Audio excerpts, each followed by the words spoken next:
During the opening few months of 1940s Britain, likely sat in his armchair beside a roaring coal or wood fire in his house, smoking a cigar in one hand and a stiff brandy in the other, sat Winston Churchill. Now, this was before he was Prime Minister, and the war in Europe that would become World War II had been going on for roughly 6 months, 6 or 7 months. Poland and Czechoslovakia had been taken over. France was nearly on the way, so was Belgium.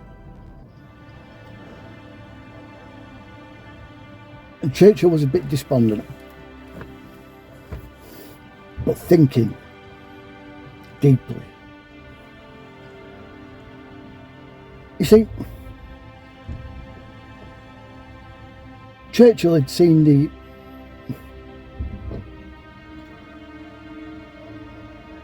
decisions made by the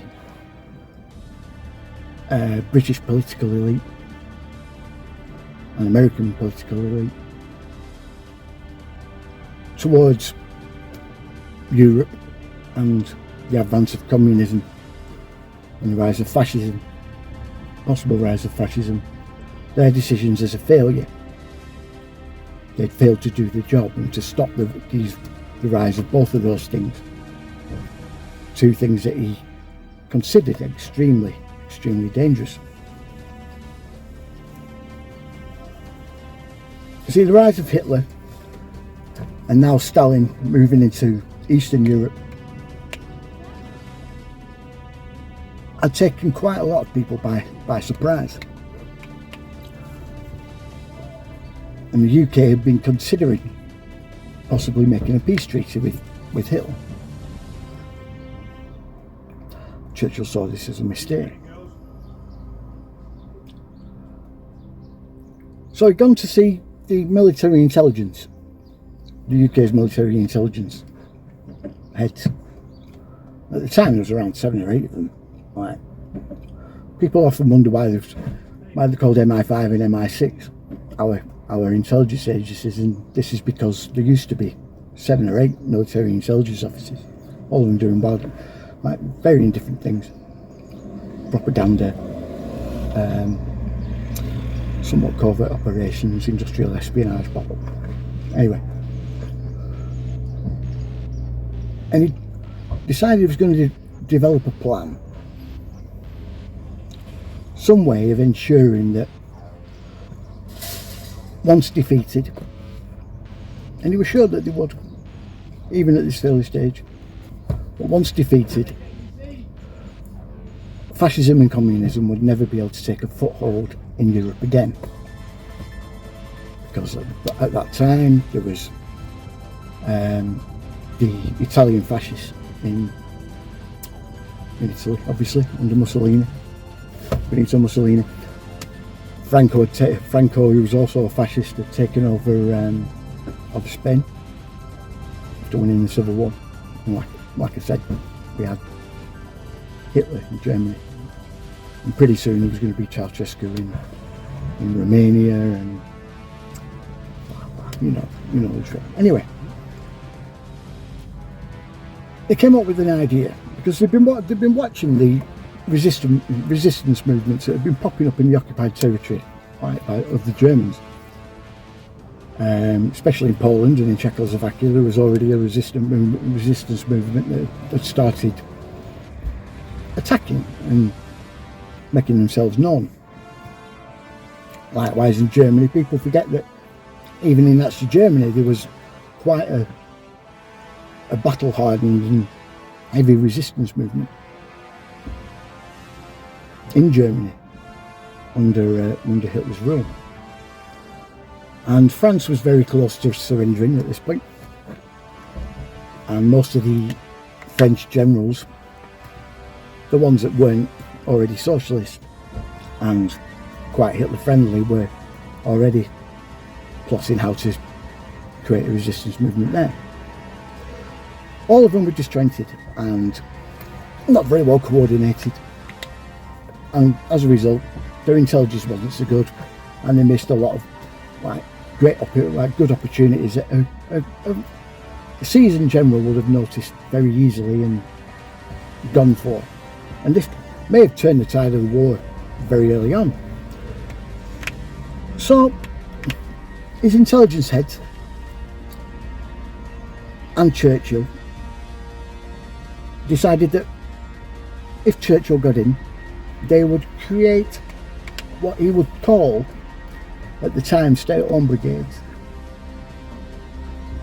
and create an intelligence infrastructure that will be able to deliver intel to the separate pockets of resistance fighters all over Europe.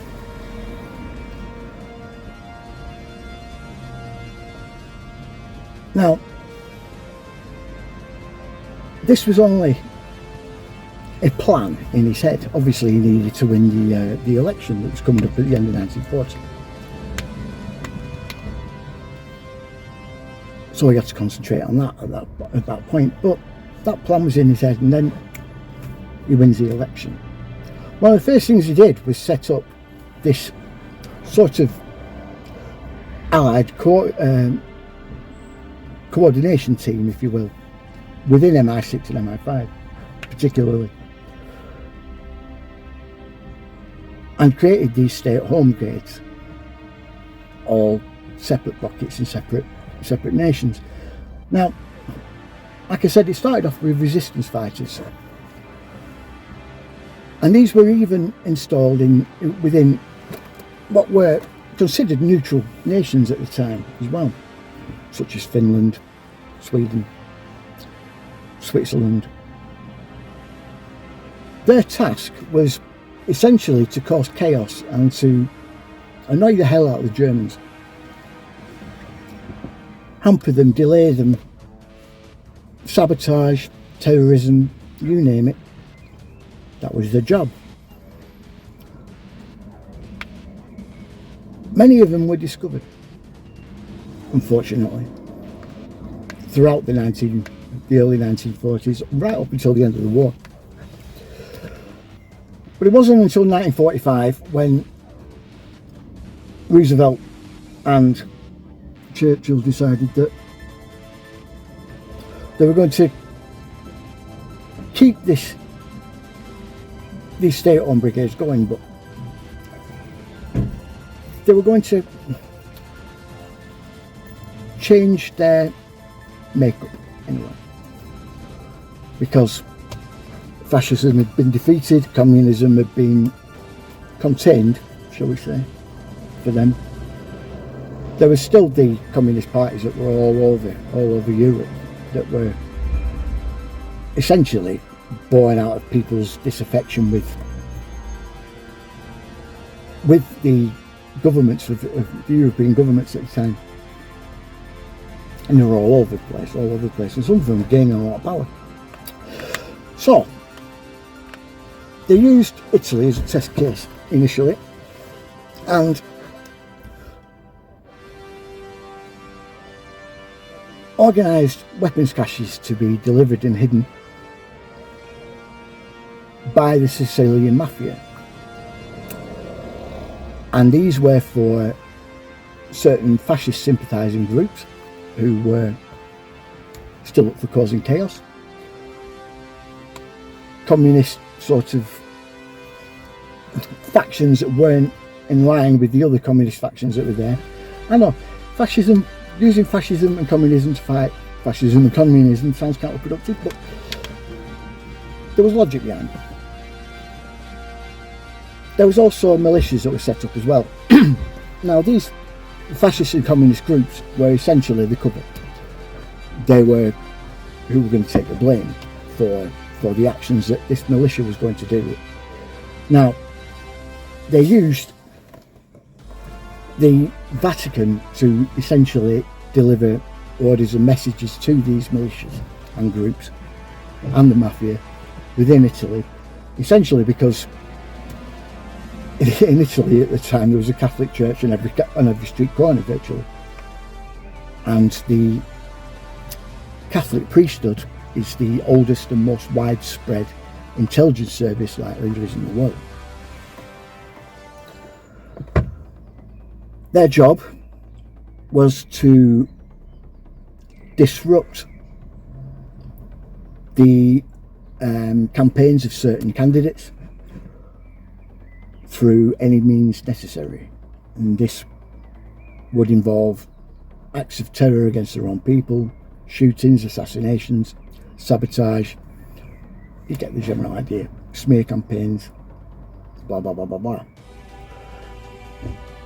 This was so successful that they began to spread it out across Europe, setting up state-owned brigades all over the place, in every single nation across Europe. When they realised the success of that, they began to spread it out internationally, down into the Middle East, towards Israel especially, and out towards South America and Central America, particularly Chile, which was Operation Condor, Argentina, which was Operation Falcon, and these Gladio programs, as they were, in those nations, ended up installing Pinochet in Chile and Villeda in Argentina, two very, very brutal dictators in those nations. But they were willing to do what the US and UK asked.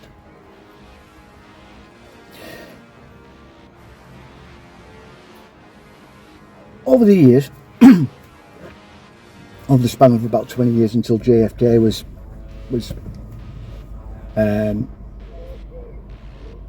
became president of the US, these Gladio cells had begun to evolve and branch out. These militias that they were set up naturally sort of attracted the ex-military types, some of them officers, some of them just veterans, and even current military types. And these ex-military and current military joined things like the police force, or became security guards at political offices, even became part of the civil service, even politicians themselves. And they began to rise up the ranks, each of them, gathering more and more power, until eventually, by 1960, a lot of them were, if not actually in the seat of power, then behind the seat of power, conducting what that person in power was doing. And this was across Europe, through most of the Middle East, and quite a lot of South America by this point. And Kennedy knew this. He began to realise that quite a lot of the European leaders that he was speaking to were either compromised by these Gladio cells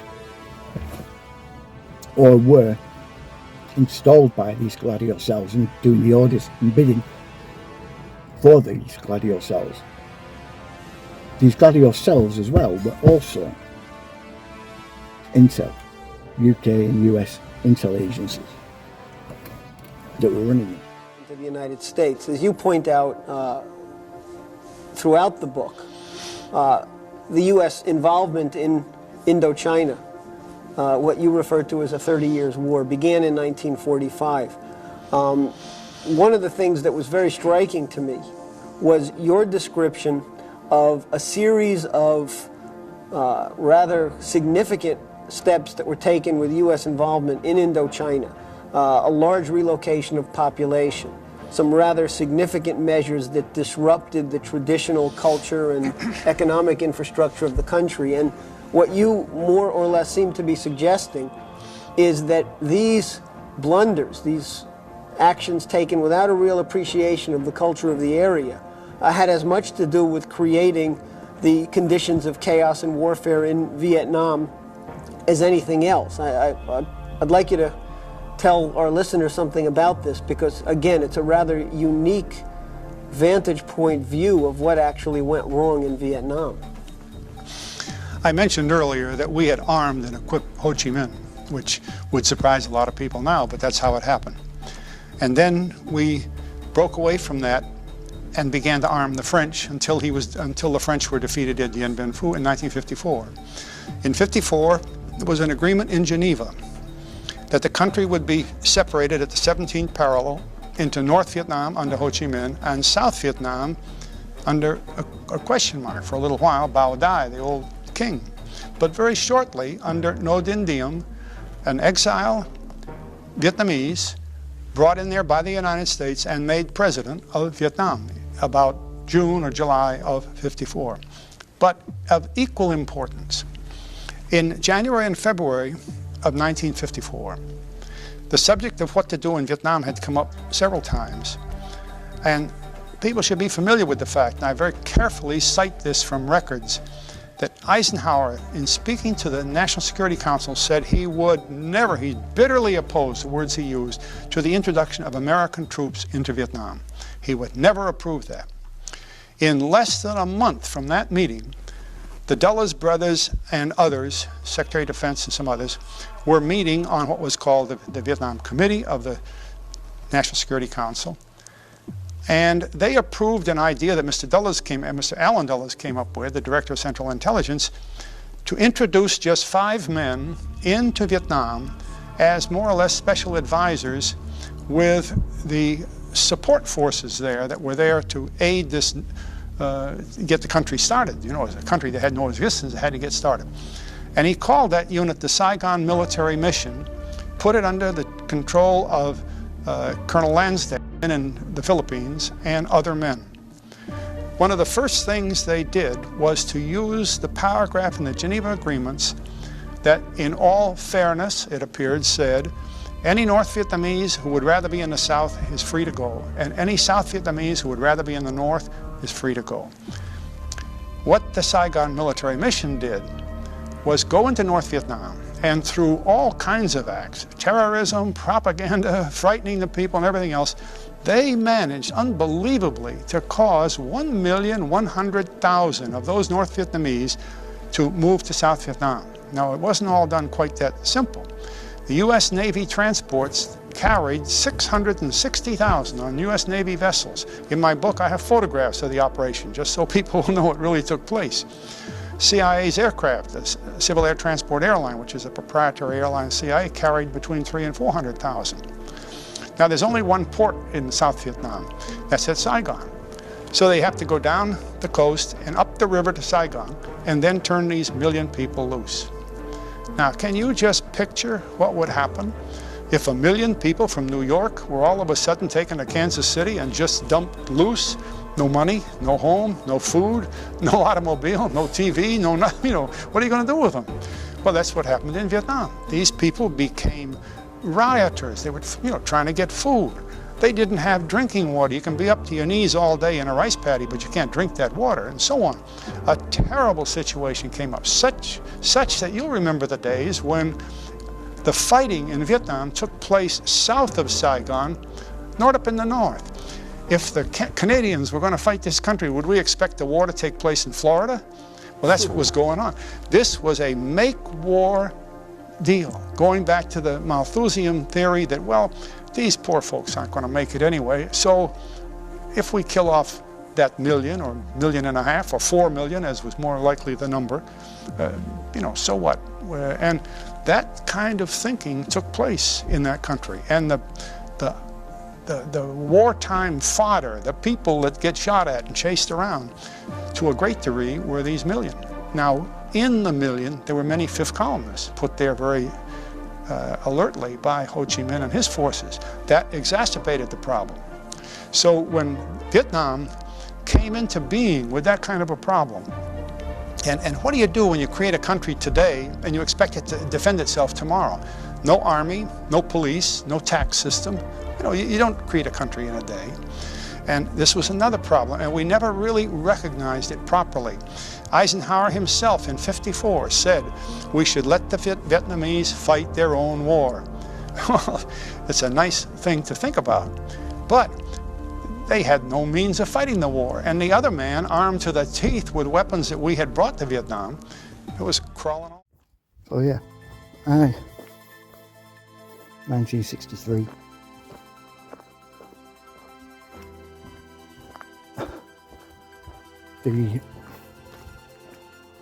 What would become the Deception Industrial Complex was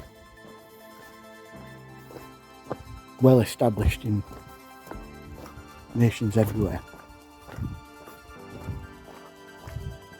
and it had its sights on America.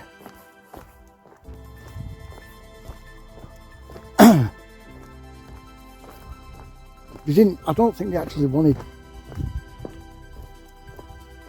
to take power, not at that stage. However, the failure of the Bay of Pigs and JFK's discovery of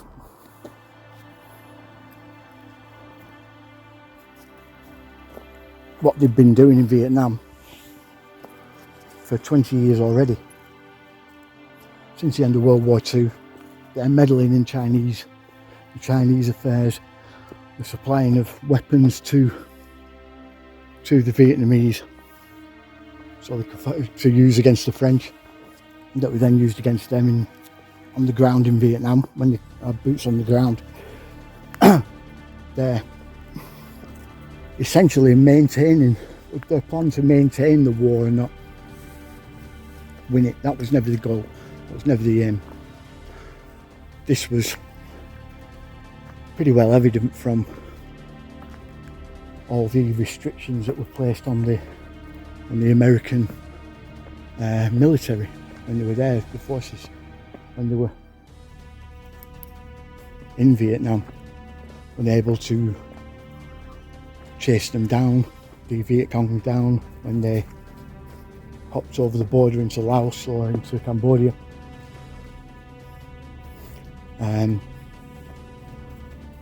Or at least do bombing runs on the borderlands, on the actual borderline there, which is where most of the Viet Cong were sequestered quite a lot of the time, and rearming and recouping and regrouping.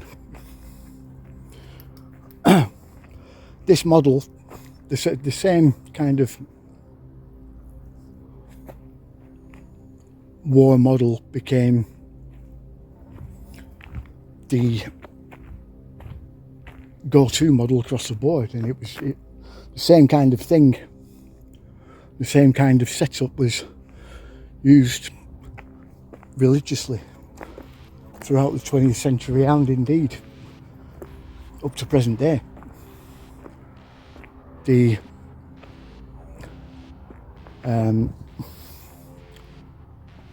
infiltration of CIA operatives and MI6 operatives into a nation, usually nowadays through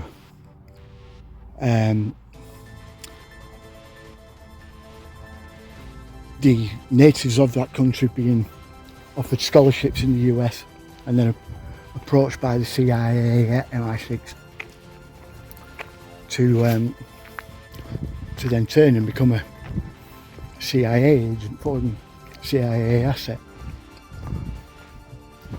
The clip that you saw just before this segment was from an interview with Fletcher Prouty, Colonel Fletcher Prouty, talking about the situation in Vietnam, and that same model has been used, like I said, countless times. You can see it when you actually look at the lead up to all these wars, Falklands, the Gulf, both Gulf wars, Kosovo, Bosnia, Iraq, Iran, not Iran, Afghanistan, sorry, Syria, Libya. The same template is used over and over and over again. Only they've got a bit more sophisticated these days, particularly when it comes to Syria and ISIS. That is essentially just a fictional entity. They didn't need to bother with the risk and liability of using a live asset. They just made one up. Likewise, the actual organisation itself made that up. It was essentially completely populated by Al-Qaeda mercenaries and commanded under the command of red teams, which is the evolution of the militia and terrorist cells that Gladio once had. I mean, this Gladio as an operation was still in effect up until roughly 1992, when it was discovered by the EU yet again and brought up in the EU Parliament because of Prime Minister Andreotti in Italy, who had discovered these documents detailing the extent of Gladio, particularly in Italy. But this then ballooned out across Europe, and all European nations were starting to find Gladio cells inside every single one of them. Some of them were, no, come on, off the cat. He's throwing up, thankfully outside. Well, yeah, it was then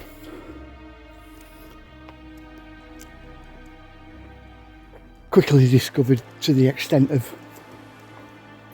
where else internationally that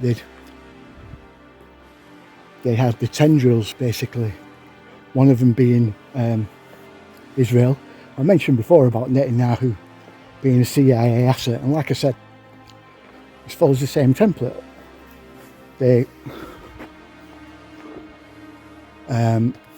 sort of groom a promising individual, and then sort of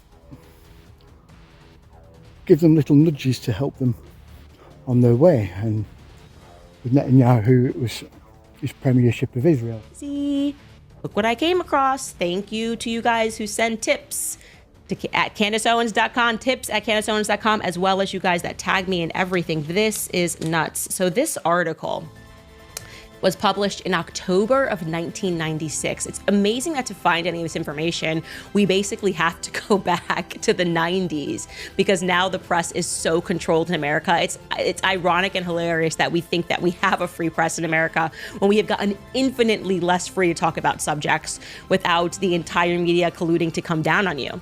So this was published, by the way, in the Washington Report on Middle Eastern Affairs, and it was a special report entitled Spook, Terrorist, or Criminal: America's Mysterious Files on Netanyahu. I said, okay, let me read this. This is weird. So I'm going to read you the relevant portion that blew my mind here. It says Netanyahu has lived both in Israel and the United States. First grade in Israel, second and third grade in the United States, fourth through eighth in Jerusalem, high school in suburban Philadelphia, military service in Israel, a BA and an MA at MIT. He held dual citizenship, which enabled him to travel freely between both countries, study in the U.S., receive federal loans to cover his education costs at MIT, and work legally.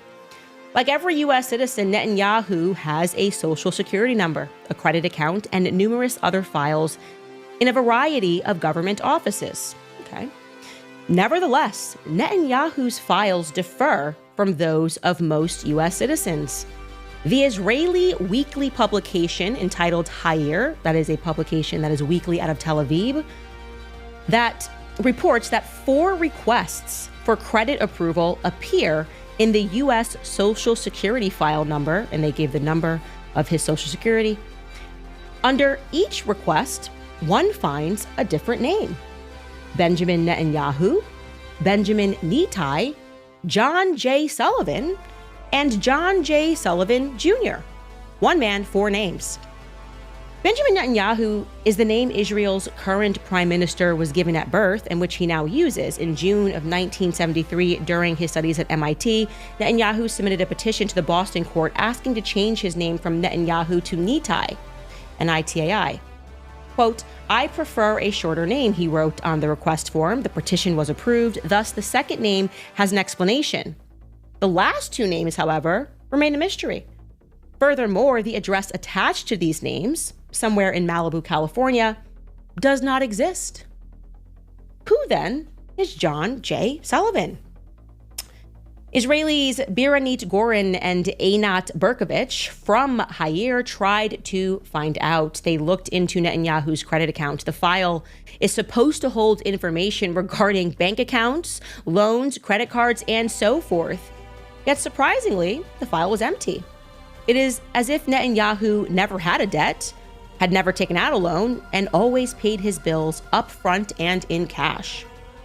Gorin and Berkovich then attempted to examine Netanyahu's Social Security file, but they were denied access. They did, however, find out that Netanyahu's file has a different classification than most. They were denied access not merely due to the 1974 Privacy Act, but because the file had a quote-unquote confidential classification.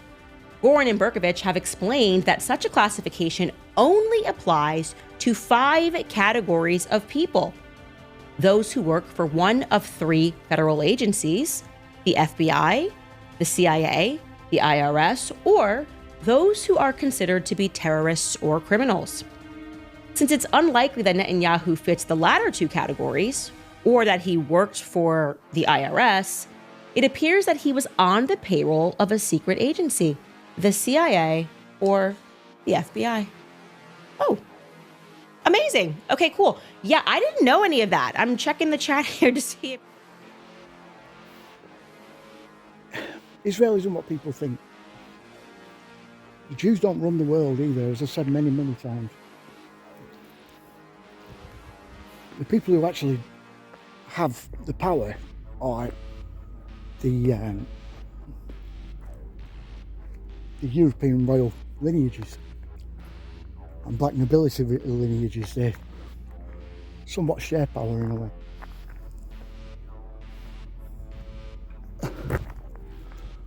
And they use what is now the deception industrial complex to basically enforce their rule. Like I said, they don't use militias anymore. They now use specialised special operations units that are tied to their to either the US or UK's special intelligence agencies. In the case of the UK, it's Defence Intelligence and MI6, and in the US, it's the Special Activities Division of the CIA that run Red Cell. And in the UK, it's E Squadron that's tied to our SAS, it's part of our SAS. But they also take the best out of all of our special forces, so the Royal Marines Commando, the SBS, yada yada, para.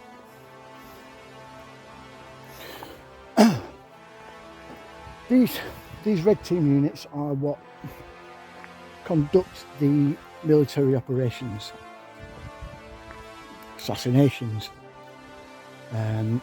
terrorist actions, bombings. Their operational mandate, I mentioned this countless times before, but their operational mandate on paper is literally infiltrating foreign nations in order to facilitate and instigate rebellions and insurgencies against regimes that are against the interests of the West. That is literally their mandate on paper. You also do other things as well. A lot of intel work, gathering intel, a lot of infiltration, blah blah blah, going undercover, etc., etc. But their main purpose and their speciality is false flags. It's literally written in the mandate. This is how you know all this, how you come to learn all of this, how you come to learn that we are now living in a world run by rogue elements of the US and UK intelligence services. That's literally what it is. They coordinate their activities through the Five Eyes intelligence network. Five Eyes may not necessarily run things. This is a mistake I made in a debate quite recently. I'll be doing a breakdown of where I went wrong in this debate soon enough. But I was asked to simplify things down to a question. I said, or a statement basically, and I just said Five Eyes basically runs the world, which technically it kind of does and doesn't, yeah? It coordinates everything, so all intelligence and surveillance and everything else runs through that. But this is what Gladio has become. What started out as a quite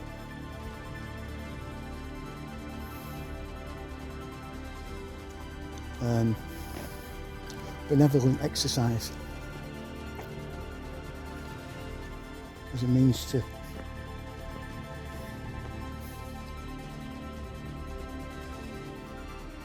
help resistance movements during World War II and Nazi occupied Europe coordinate themselves better and get better intel and be equipped better and trained better, turn into a monster.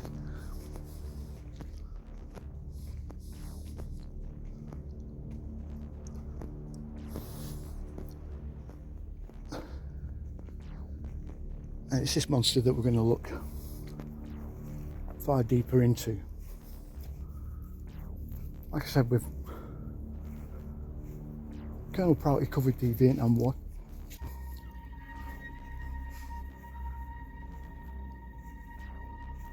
And so I think we should look at the other Gladio wars.